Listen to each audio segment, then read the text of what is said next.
Vamos a hacer poquito ejercicio. Vamos a ejercitarnos. Hoy, hermanos, con la ayuda del Señor, vamos a hablar de un tema que es conocido quizás de la mayoría, pero comprendido por muy pocos.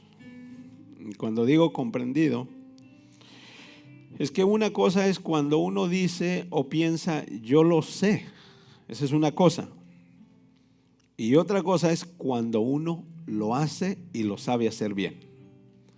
Y Dios, hermanos, quiere que nosotros esto que vamos a estar hablando lo hagamos y lo aprendamos a hacer bien en el nombre de Jesús. Mateo capítulo 6, vamos a leer dos porciones. Mateo capítulo 6. Vamos a leer solamente la introducción del versículo y luego vamos a leer Mateo 11. Dice así, digan conmigo las primeras 4 palabras. Mas tú cuando ores. A ver, dígalo con ganas. Mas tú cuando ores. Una vez más. Mas tú cuando ores. Vamos a quedarnos ahí. Lucas 11, verso 1 y introducción del verso número 2. Aconteció que estaba Jesús orando en un lugar. ¿Qué estaba haciendo Jesús? Otra vez más, ¿qué estaba haciendo? Y cuando terminó, uno de sus discípulos le dijo: Señor, enséñanos a orar como también Juan enseñó a sus discípulos. Y la introducción del verso 2, y les dijo: cuando ores. ¿Cuándo qué? Muy bien, voltéese con su vecino y dígale de corazón, pero firmemente, cuando ores. Dígale, por favor. Dígale de todo corazón. ¿Cuándo qué? Cuando ores. Levante sus manos y precisamente vamos a orar. Padre, te damos gracias por tu palabra que se ha leído en esta hora, Jesús. Pedimos, Señor, que la unción de tu Espíritu Santo, Señor, y tu palabra viva fluya, Jesús. Fluya libremente, Señor, en cada uno de tus hijos que estamos aquí presentes, Señor. Que seas tu Cordero Santo el que te glorifiques. Que al salir de este lugar, nuestro corazón, nuestra mente salgan renovados, salga transformado por el poder de tu Espíritu Santo, Señor. En el nombre glorioso de Jesús. Gracias te damos, Rey. En el nombre de Jesucristo. Amén, amén. Ocupen su lugar, hermanos, glorificando el nombre de Jesús. Le dijo Jesús: mas tú, ¿cuándo qué? ¿Cuándo qué? Cuando ores. Quiero preguntarles, hermanos, ¿quién de ustedes sabe que tenemos los días miércoles oración a las 6 de la tarde? Levante su mano, todos los que saben. Levántela con ganas, todos los que saben. Ok, muy bien. Ahora, levante la mano los que vienen a orar. Ok, muy bien, muy bien. ¿Cuántos saben que hay oración el día de hoy a las 4:30 de la tarde? Levanten su mano otra vez, los que saben. Ahora igualmente, ¿cuántos vienen a orar? Interesante, ¿no? Miren, hermanos, el día de hoy, con la ayuda del Señor, vamos a estar compartiendo lo que Jesús le preguntaron sus discípulos acerca de la importancia de orar. Diga conmigo, orar no es una opción, es una necesidad. ¿Cuántos de ustedes se pueden aguantar de ir al baño? No se puede porque es una necesidad. El día miércoles, después de tener la reunión de oración, hemos pedido a algunos de nuestros hermanos que nos ayuden a compartir un pensamiento. Este miércoles pasado a mi esposa nos compartió un pensamiento acerca de lo que es la importancia de ser ejemplo. El miércoles pasado la hermana Marín nos compartió acerca de la necesidad de predicar el evangelio. El miércoles antepasado el hermano Barrón nos compartió, nada más que no me recuerdo exactamente qué fue lo que nos compartió. Pero la cosa es que cada semana, alguno de los hermanos han estado compartiendo. Ahora, lo que se compartió este miércoles me llamó la atención porque mi esposa nos dio dijéramos, una comparación acerca de lo que fue Marta y María. ¿Saben quién es Marta y María, verdad? Nos dio la comparación y nos decía que Marta, a pesar de que estaba haciendo trabajo, en cierta manera no era que estaba haciendo mal, sino lo que Jesús le dijo es que no había escogido lo mejor. ¿Me explico? O sea, trabajar, sobre todo cuando usted y yo queremos trabajar para el reino de Dios, es bueno, mas sin embargo, cuando usted y yo trabajamos y no hemos aprendido a hacer tiempo a solas con Jesús, estamos perdiéndonos la mejor parte. ¿Me escuchó bien? Decía mi esposa en esto, orar, número uno, dice, orar es un deber. Diga conmigo, orar es un deber. Cuando uno lo toma como un deber y lo va haciendo, entonces la oración se convierte en una disciplina. Sin darse cuenta, usted y yo somos seres humanos creados de hábitos o disciplinas. Por ejemplo, cuando usted se levanta, preste atención a lo que usted hace. 95% de lo que hace cuando se levanta, lo hace todos los días. Si se va a lavar la boca, lo hace de la misma forma. Si se va a peinar, lo hace de la misma forma. Todo el ser humano estamos creados de hábitos, que esto viene siendo el resultado de habernos disciplinado nosotros en algo.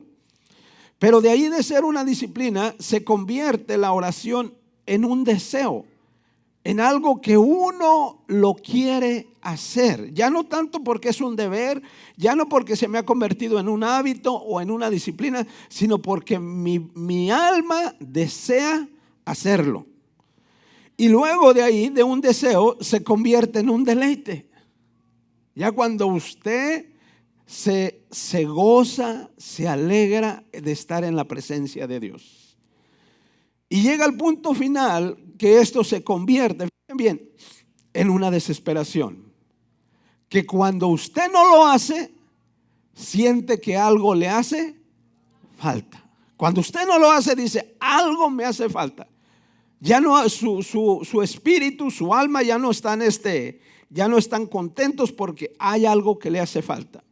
Entonces, dicho esto, quiero llevarlos para que nosotros veamos acerca de lo que es este tema, la oración.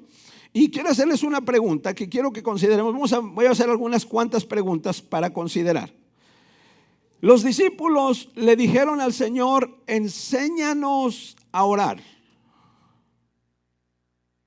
¿Por qué fue que ellos le preguntaron y le pidieron que les enseñara a orar? Mire, el hermano Javier nos estaba compartiendo hace ratito que en la Biblia está llena de milagros.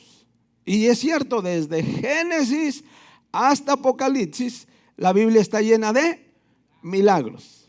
Pero aquí les va una buena. Dios no hace milagros sin una persona. ¿Me escuchó bien? Dios no hace milagros sin una persona.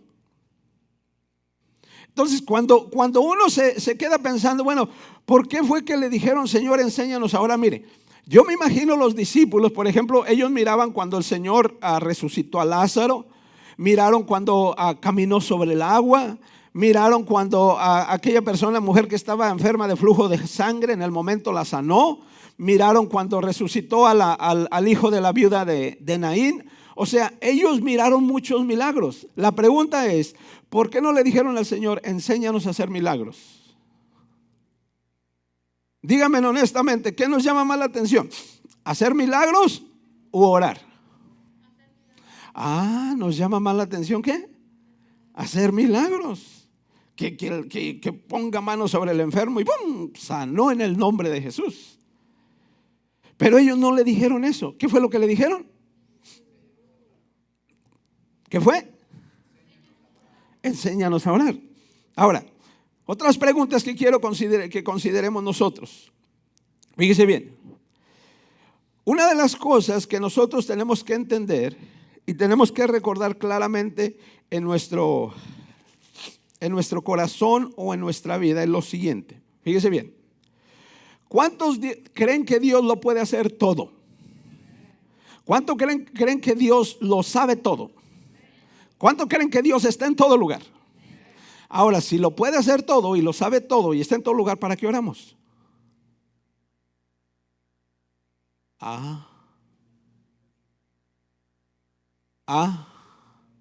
O sea, si Él lo sabe todo, si Él lo puede todo y si Él está en todo lugar, la pregunta es, ¿para qué yo necesito orar?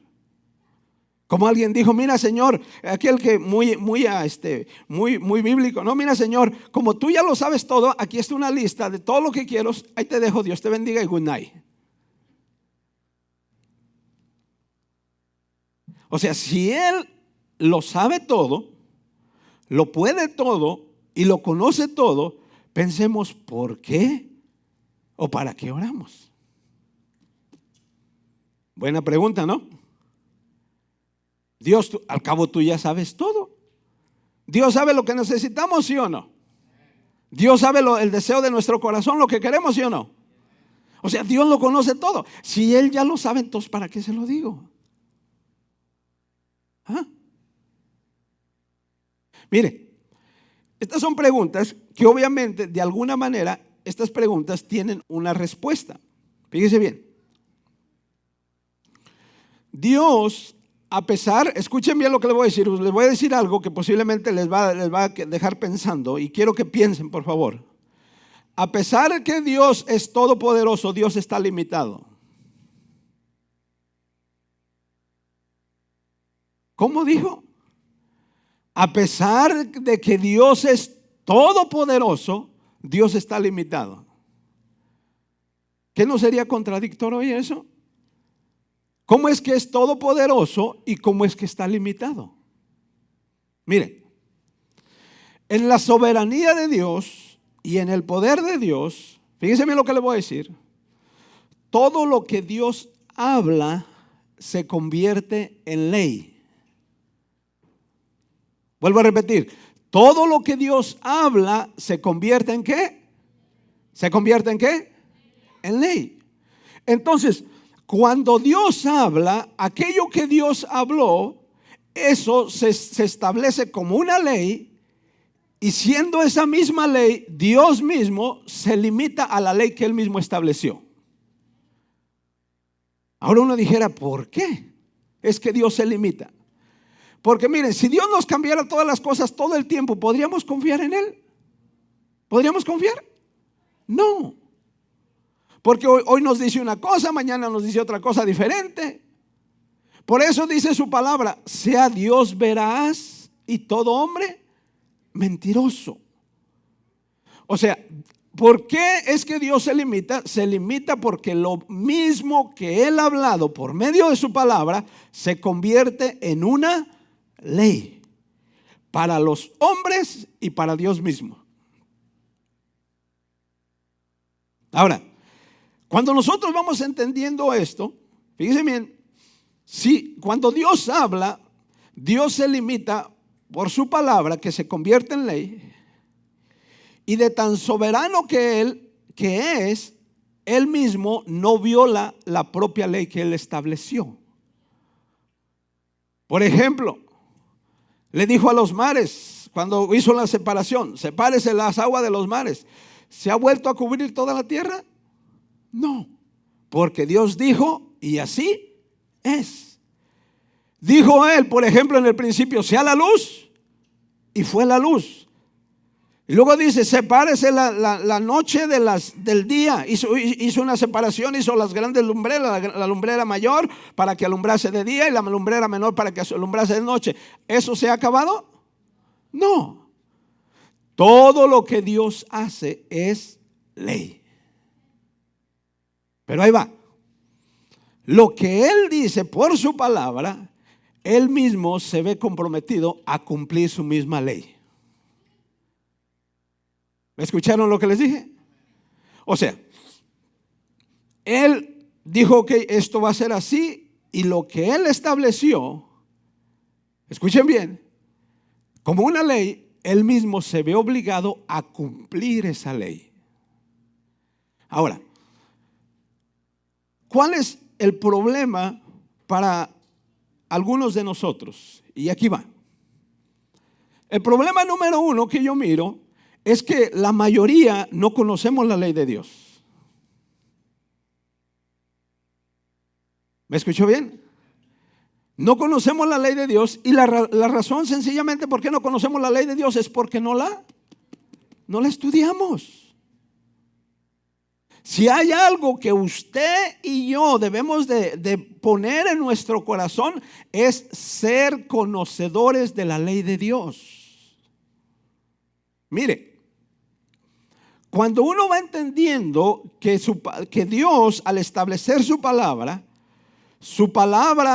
viene siendo ley, escuchen bien, que se debe de ejecutar conforme a lo que Dios dice. Usted y yo tenemos que aprendernos a convertir en los mejores abogados delante de Dios. ¿Cómo los mejores abogados? Una de las cosas que un buen abogado tiene, el abogado tiene que conocer las leyes de la A a la Z. Porque si el abogado no conoce la ley, entonces cuando tiene que pelear su caso que tiene, obviamente por no conocer la ley, no va a saber cómo proseguir. Y nosotros como hijos de Dios, cuando no conocemos claramente la ley de Dios, de acuerdo a las cosas que necesitamos en la vida, por no conocer la ley de Dios, entonces no sabemos cómo proseguir. Mire, los apóstoles por eso fue que le dijeron: Señor, no sabemos orar. O sea, en otras palabras les dijo: no sabemos qué, proseguir. A ver, aquí les voy a otra más buena. ¿Quién tiene autoridad en la tierra, Dios o el hombre?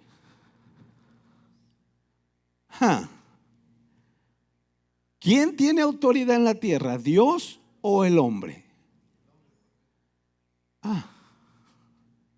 Mire, si nosotros pensamos, fíjense bien, que es Dios el que tiene la autoridad, no conocemos su ley.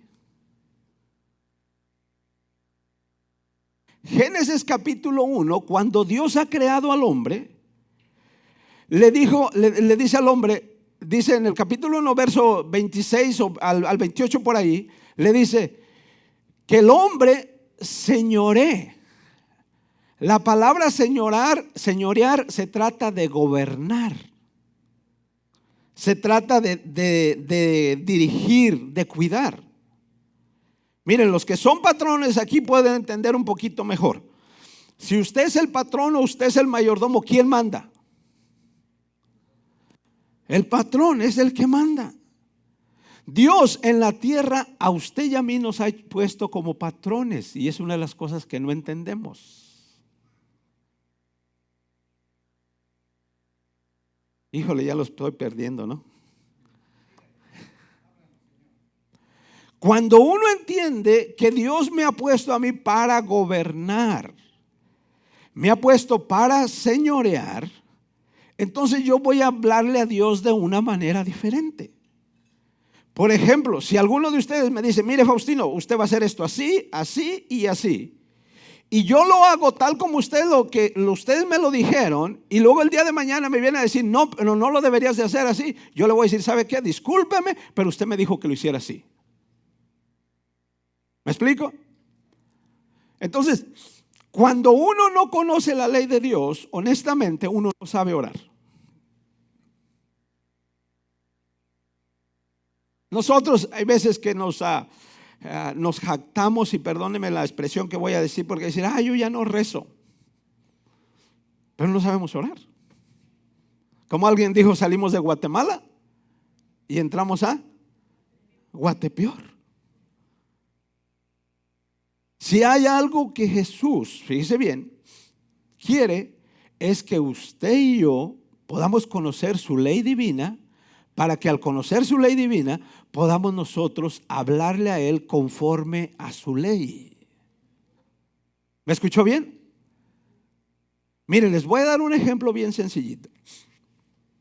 Aquí en el capítulo 6 de San Mateo Cuando uno lo lee, casi al terminar el capítulo, dice, hace una comparación, dice, ¿y ustedes por qué se afanan?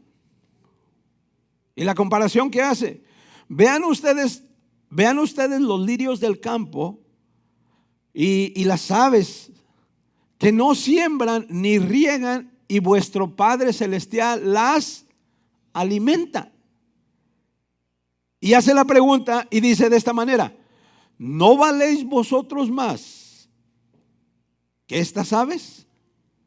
Y aquí es donde él establece el principio, que cuando uno entiende este principio, entonces uno va entendiendo mejor. El principio que Jesús establece, dice, busquen primero, diga conmigo, busquen primero, con ganas, busquen primero el reino de Dios y su justicia.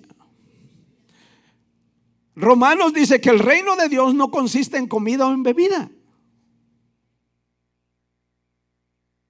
El reino de Dios consiste en amor, en gozo y paz en el Espíritu. Cuando uno va entendiendo estas cosas, fíjense bien lo que le voy a decir, cuando uno va entendiendo, entonces uno va aprendiendo de que va uno a pedir, pero va uno a pedirle a Dios conforme a su ley. Dígale, le voy a pedir a Dios conforme a su ley. Mire,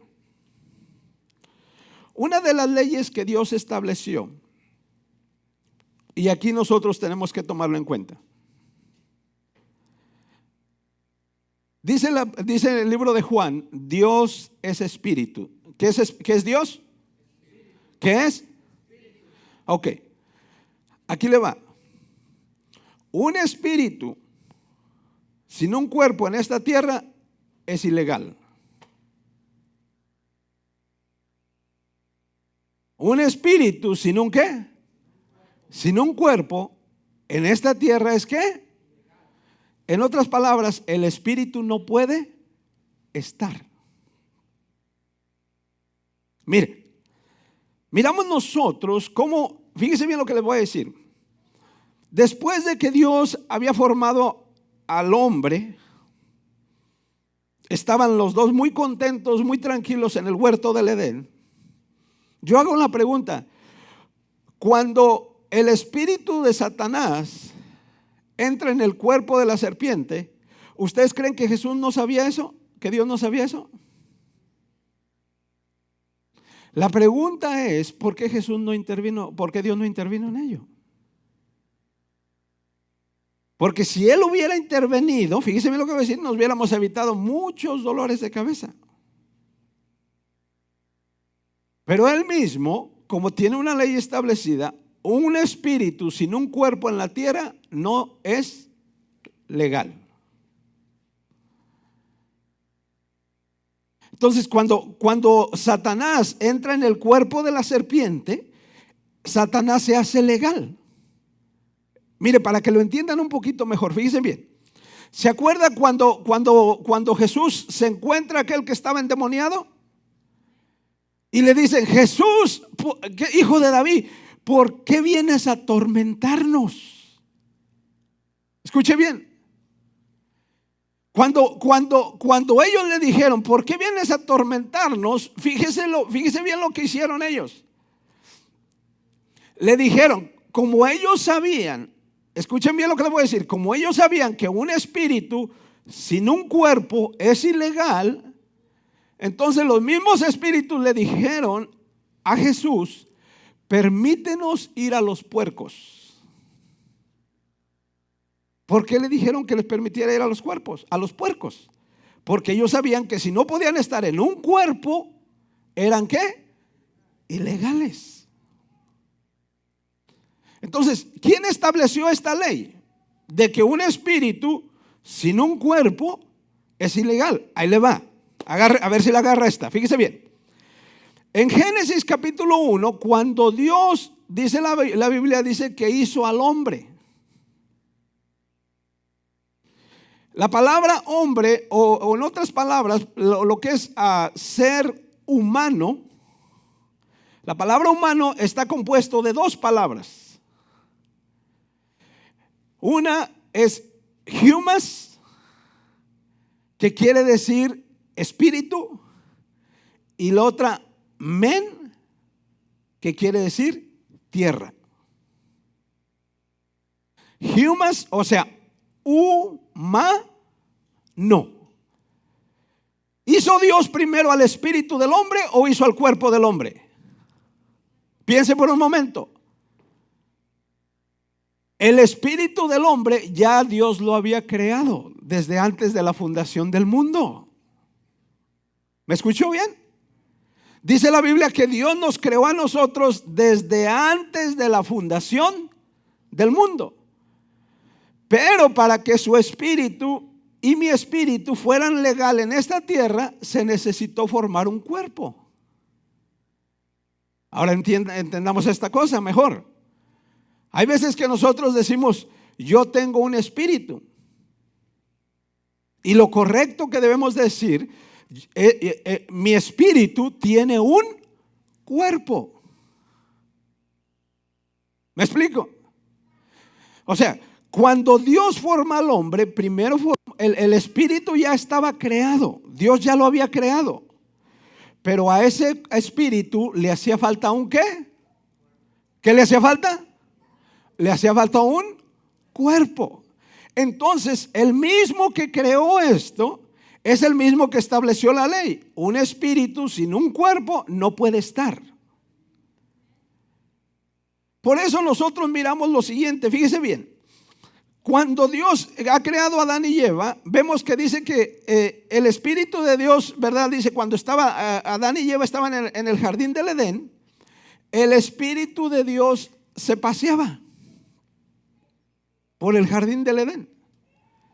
Porque el Espíritu de Dios se podía pasear por el jardín del Edén, porque el cuerpo que Dios le había hecho a Adán y Eva aún no se había contaminado.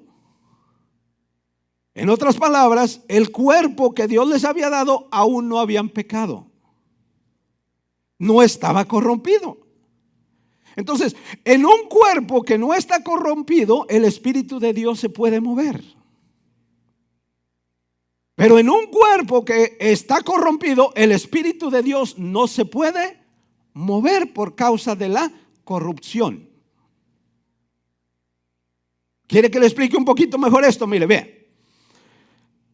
El Señor da una comparación y dice que cuando el Espíritu de Dios, fíjense bien, viene y limpia al hombre, porque es el Espíritu de Dios que nos limpia. Pero si aquel hombre descuida su vida y por haber descuidado su vida no se cultiva esa vida espiritual, entonces el mismo Espíritu de Dios se va a alejar de aquel cuerpo. Por eso dice la Biblia que cuando viene el espíritu corrompido o el espíritu, vamos a decir, pervertido que había salido de aquel hombre, cuando mira aquella casa ordenada y vacía, o sea, en otras palabras, donde el Espíritu de Dios ya no se está moviendo, entonces dice que va y se trae otros 7 espíritus más. Y esto es lo que dice la Biblia. El postrer estado de aquella persona viene siendo 7 veces peor que el primero. Por eso la Biblia dice muy claramente que cuando una persona se deja que el Espíritu de Dios se entristezca, deja que el Espíritu de Dios se apague, y llega el momento que el Espíritu, cuando la persona vive en pecado, el Espíritu se aleje, dice que a esa persona le hubiera sido mejor nunca haber conocido. ¿Está delicado esto? Definitivamente. Entonces, fíjese bien. Satanás se agarra un cuerpo y el cuerpo que se agarra es la serpiente. Y yo me imagino a Satanás riéndose de Dios y diciendo, ay, mire nada más, no que no le ganaba. Me imagino riéndose de él. Pero en el mismo capítulo 3, aquí ya nosotros podemos mirar una cosa bien interesante. Capítulo 3 de Génesis, Cuando Dios le va dando la maldición tanto a la mujer, le va dando la maldición al hombre y le da la maldición ¿a quién? A la serpiente. A los tres le da su maldición. Y esta es la sentencia que Dios le da a Satanás. Le dice, mira Satanás, así como tú usaste el cuerpo de la serpiente para engañar a la mujer, así va a llegar el momento que yo voy a usar el cuerpo de la mujer para pisarte la cabeza. Unos lo entendieron y otros después lo van a entender. Dice Génesis, dice así, tú le herirás en el calcañar. Y hablando de la mujer, ella te herirá en la cabeza. Entonces, Dios ya se le había sentenciado a Satanás. Decía, mira, es cuestión de tiempo. Dios es paciente, ¿sí o no? Dios no tiene prisa, hermanos. Dios es paciente. Dios ya se le había sentenciado a Satanás. Dice, mira, no te preocupes, espérate. Espérate, vamos a arreglar las cosas legalmente. Diga conmigo, legalmente. ¿Dios como espíritu podía venir a esta tierra sin un cuerpo? No. Es importante que nosotros entendamos, Dios como espíritu sin un cuerpo no podía venir a esta tierra. Por eso, cuando ya miramos nosotros en el profeta Isaías, él empieza a hablar ya un poquito más lo que Dios mismo le había dicho a Satanás en Génesis capítulo 3. Tú le herirás en el calcañar y ella te herirá ¿en dónde? En la cabeza. El profeta Isaías ya empieza a hablar y le empieza a decir, he aquí la virgen, diga conmigo la virgen, concebirá y dará a luz un hijo. ¿Quién iba a dar a luz un hijo? La virgen. Y llamará su nombre, fíjese a ese hijo hombre que dice llamará su nombre, Emanuel, que traducido es Dios con nosotros. Emanuel traducido es ¿qué? Dios con nosotros. Entonces, el profeta ya empieza a hablar un poquito más amplio. Dios está preparando un cuerpo para venir a esta tierra. En el capítulo 9, el profeta ya lo habla más claramente. El profeta dice, he aquí que la virgen concebirá y dará a luz un hijo. Cuando ya empieza a hablar el profeta, en el capítulo 9, aquí hace una diferencia, quiero que tengamos en cuenta. El capítulo 9 habla de un niño y luego habla de hijo nos es dado. Yo no entendía esto hasta en estos días, me está cayendo el 20 por ahí, alguien dijo así. ¿Por qué Isaías dice por un lado, un niño nos es nacido? Diga conmigo, un niño nos es nacido. Pero luego dice, hijo nos es dado. No dice que el hijo es nacido. Dice que el hijo es ¿qué? Dado.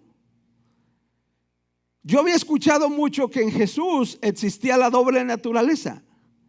¿Cuál era esa doble naturaleza? 100% hombre y 100% Dios. Yo no lo entendí, yo lo había escuchado, pero cuando pude mirar esto, fue cuando como mi mente pudo entender un poquito mejor. María, escuchen bien, no se me vayan a escandalizar, fue la madre de Jesús. ¿Cuál fue el vientre que Dios usó? Entonces, ¿quién fue la madre de quién? De Jesús. María fue la madre de Jesús. Pero de Cristo, ¿quién fue la madre? O sea, del hijo que tenía que encarnarse, Dios mismo, para no quebrar su ley, como toda su palabra es ley, entonces tenía que hacerlo todo con el diseño y con el modelo de la forma que Él lo había diseñado. Para yo poder venir a esta tierra, necesito tomar ¿un qué? Un cuerpo. Y aquí es donde nosotros vamos a ir entendiendo un poquito mejor por qué Jesús, a pesar de que es Dios manifestado en carne, tenía que orar. Fíjense bien, Jesús, como el Cristo, como el Mesías, como el enviado, tenía que orar. Porque si hubiera sido, escúcheme lo que le voy a decir, si hubiera sido 100% Dios y no hombre, no tenía necesidad de orar. ¿Me escuchó bien? Pero como había la naturaleza, por un lado la naturaleza humana, que sufrió todo lo mismo que nosotros sufrimos. Si no me equivoco, Hebreos es el que dice, Él fue tentado en todo según todas las cosas que usted y yo podemos ser tentados. La diferencia en Él, el que fue sin pecado. Dígame, ¿Jesús se enojó, sí o no? Sí se enojó. ¿Jesús tenía sueños, sí o no? ¿Jesús tenía hambre, sí o no? O sea, lo que un humano normalmente hace. Entonces, ¿qué quiero decir con esto? Cuando nosotros miramos a Jesús, viendo 100% hombre y 100% Dios, por tener esa parte de hombre, Él tuvo la necesidad, igual que usted y yo, de orar. ¿Qué necesidad tuvo? ¿Tuvo la necesidad de qué? ¿Con más ganas de qué? ¿Era un gusto, era un deseo o era una necesidad? Por eso, fíjense bien lo que les voy a decir. Cuando habla precisamente en el capítulo 11 de Lucas, Jesús dice muy claramente, les habló acerca de la necesidad. Mire, ahí les va un poquito mejor. Si Jesús en la oración no le hubiera pedido todo lo que le pidió al Cristo, al Dios Espíritu, ¿hubiera podido hacer todo lo que él hizo?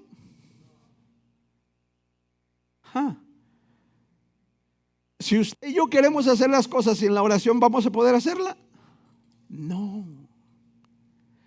Estamos perdidos si no aprendemos a orar. ¿Estamos qué? Y viene cada semana a la iglesia perdido porque no hemos aprendido a orar.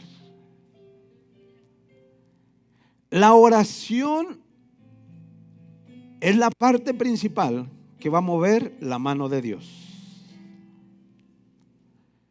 Elías, dígame usted, dice Santiago, Elías era un hombre sujeto a pasiones como las de nosotros. Tenía las mismas pasiones como nosotros. Pero era un hombre que había entendido la importancia de la oración. ¿Qué hizo Elías? Oró para que no lloviera. ¿Y qué sucedió? Dijo Elías, por mi palabra. ¿Quién tiene la autoridad en la tierra? ¿Dios o el hombre? Cuando uno va entendiendo esto, hermanos, Jesús dice, les doy autoridad. Diga conmigo, Dios me ha dado autoridad. Les doy autoridad de ahollar serpientes, escorpiones, demonios, echarlos fuera en el nombre de Jesús.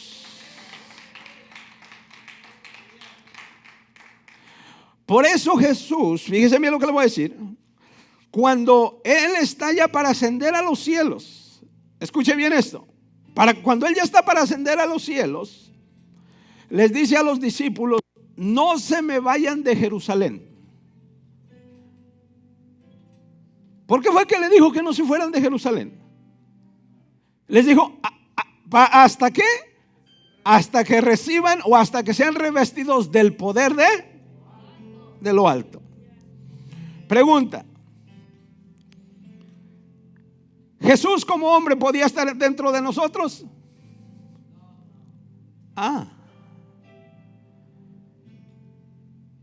Pero como espíritu, como Cristo, como espíritu eterno, ¿puede estar dentro de nosotros? Por eso Él dijo, me tengo que ir. En otras palabras, Fíjese bien, me tengo que ir, tengo que abandonar esta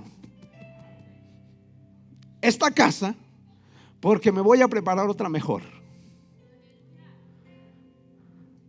Fíjese lo que Jesús dijo: me tengo que ir, tengo que dejar esta casita aquí donde vine porque voy a preparar otra mejor. Mire, la casa que Jesús se preparó, escuche bien lo que le voy a decir.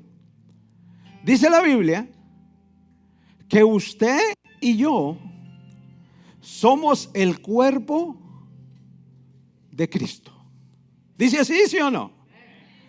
Entonces Jesús, como humano, estaba limitado. Hablando humanamente, estaba limitado. Pero cuando abandona, después de que ya cumple su tarea, porque tenía que cumplir su tarea, ¿cuál era su tarea? Me llama la atención, es algo que escuché que yo no lo había escuchado. Dije, esto está interesante. Que la sangre, escuchen bien lo que le voy a decir, que la sangre de la mujer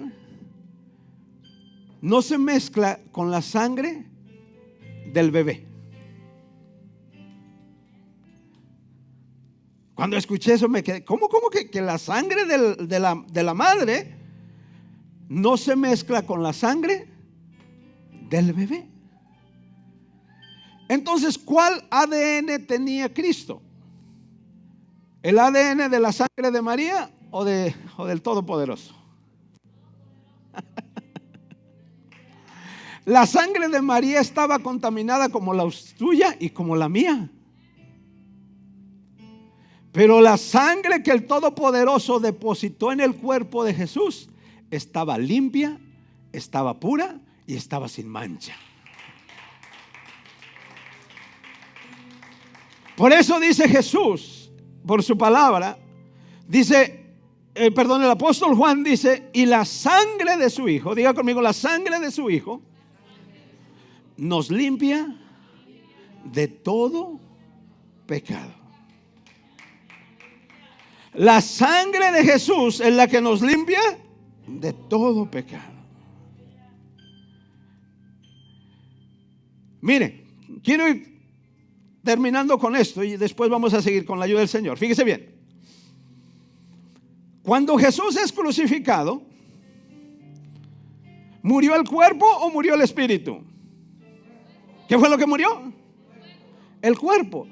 ¿Qué dice la Biblia que hizo el espíritu cuando el cuerpo expiró? Dice la Biblia que el espíritu que estaba dentro del cuerpo de Jesús bajó hasta los lugares más bajos de la tierra. Y fue y les predicó a los que estaban cautivos.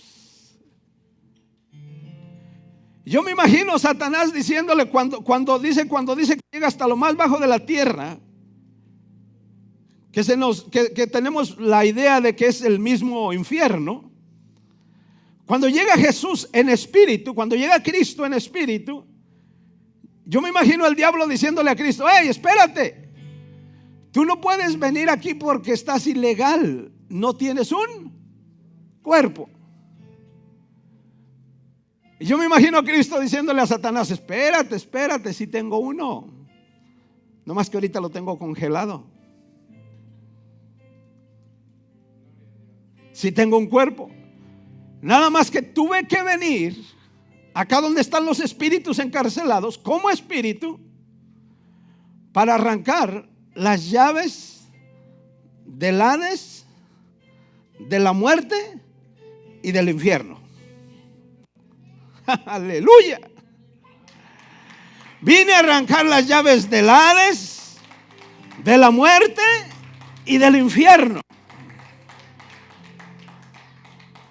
Y ya me imagino a Cristo cuando le dice el diablo: pero ¿dónde está tu cuerpo? Ya me imagino a Cristo diciendo: hey, se me olvidaba, tengo que regresar. Cuando Cristo resucita. Aleluya.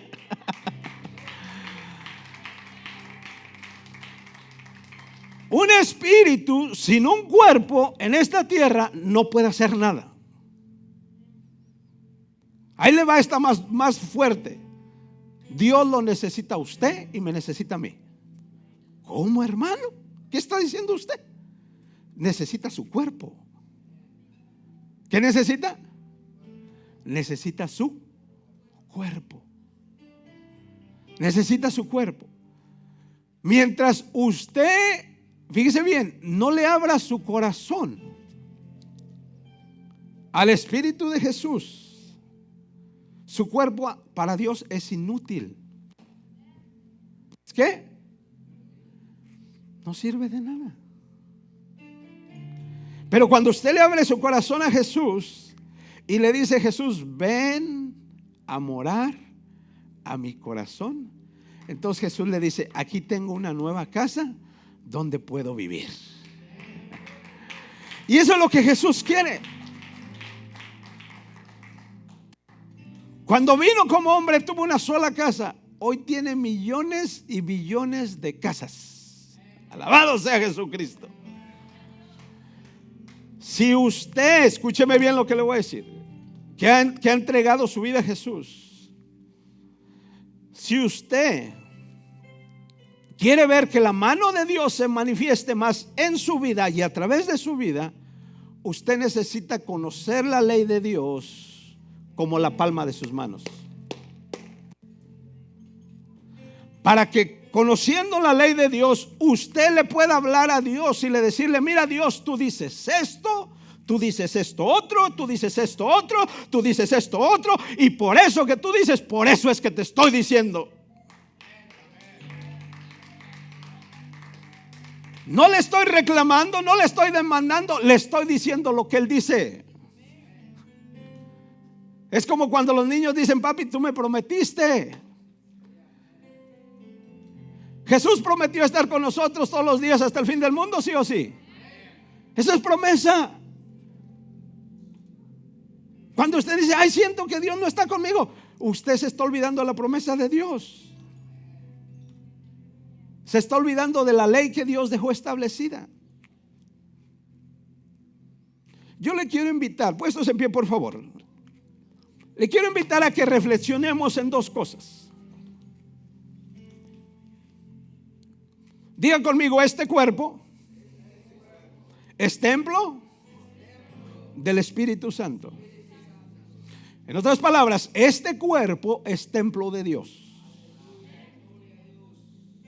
¿Qué viene siendo nuestro cuerpo? Templo de Dios. Yo quiero invitar a todos aquellos que quieran que en ese templo, que es su cuerpo, el poder de Dios se manifieste, que venga conmigo y le diga: Señor, aquí está mi vida. Aquí está mi vida. Enséñame a conocer tu ley como la palma de mis manos, para poder hablarte conforme a tu ley divina y no conforme a mis pensamientos. Cuando usted y yo vamos conociendo la ley de Dios, vamos conociendo su palabra, entonces ya vamos a empezar a hablar no conforme a nuestros pensamientos, sino vamos a empezar a hablar conforme a los pensamientos de Dios. Ya no vamos a actuar conforme a nuestras ideas, a nuestros pensamientos, sino vamos a ir actuando conforme a las ideas, a los pensamientos de Dios. Cuando usted y yo le creemos a Dios, que Dios nos ha dado esa autoridad aquí en la tierra, entonces es donde la mano de Dios se va a poder manifestar cada día más en su vida. ¿Cuántos anhelan que la mano de Dios se manifieste más en usted? Yo le voy a invitar que se venga conmigo a este altar. Véngase conmigo a este altar y va a decirle: Señor, quiero darte gracias, Jesús, por hacer de mi cuerpo tu templo, tu morada divina. Dígale humildemente: Señor, tú necesitas mi cuerpo. Véngase, todo aquel que reconoce. Por eso Dios dice, hermanos, que el cuerpo no es para la fornicación. En otras palabras, el cuerpo no es para el pecado. El cuerpo es para el Señor, hermanos. Su cuerpo, mi cuerpo es para el Señor. Usted que le ha abierto su corazón a Jesús, su cuerpo es para el Señor. Levante sus manos ahí donde está. Dígale: Señor, aquí está mi vida, Jesús. Padre soberano, yo reconozco, Señor, que tú necesitas este cuerpo aquí en la tierra, Jesús. Levante sus manos en el nombre de Jesús. En el nombre de Jesucristo. Levante su voz, levante su corazón a Jesús. Dígale: Señor, aquí estoy.